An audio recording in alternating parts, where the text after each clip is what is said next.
Hey everyone, MLive's Brendan Quinn here at Schembechler Hall following Jim Harbaugh's signing day press conference to address the class.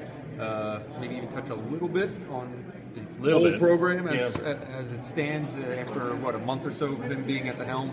I guess to start off, Nick, beside what Jim Harbaugh just said, your initial takeaways on where this class stands so far. There's still a couple of dominoes that can fall, but where it is and what it's looking like. Well, as we stand here now, it's like 2:30, almost 3 o'clock Eastern. They've got 12 guys signed. They're waiting on, I believe, 4 more announcements. I'm not sure, they could miss on all 4 of them. They could get 1 or 2 in there. So at the end of the day, this is going to be a smallish class like we thought it would be.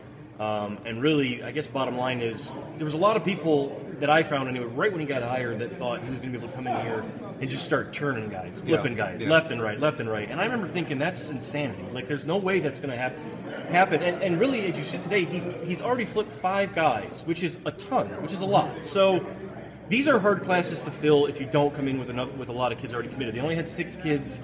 They had an extended dead period, which, back 5 years ago, that wasn't that long. So, I think they did probably about as good as they could have with 3 weeks here. It's going to be 12, 13, 14 players. If they get 3 kids out of here that are really good, that's a total win. Right. But otherwise, it's just we're going to have to wait and see. This is going to have to be just a transition class into next year's, because at the end of the day, this just isn't going to look that great, and you're going to have to move on from it. You talk about flipping players. Yeah.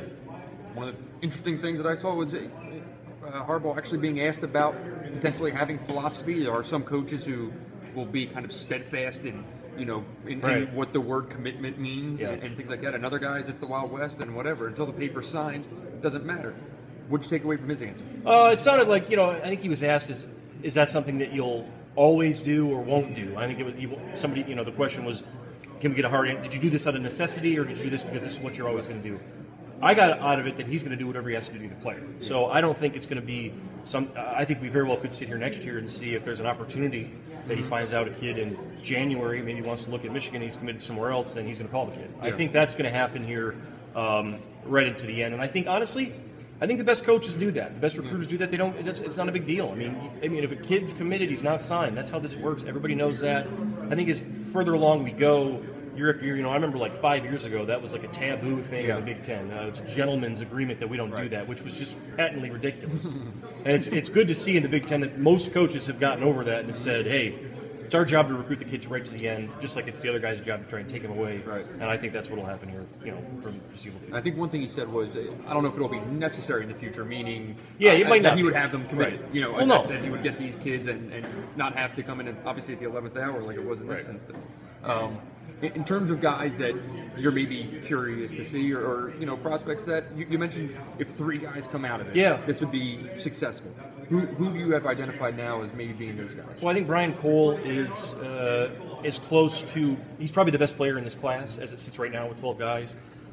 He's an elite athlete. I think he came here under Brady Hoke. He wanted to play receiver, but he can also play defensive back. Sounded like Jim Harbaugh said they're going to let him try and play receiver.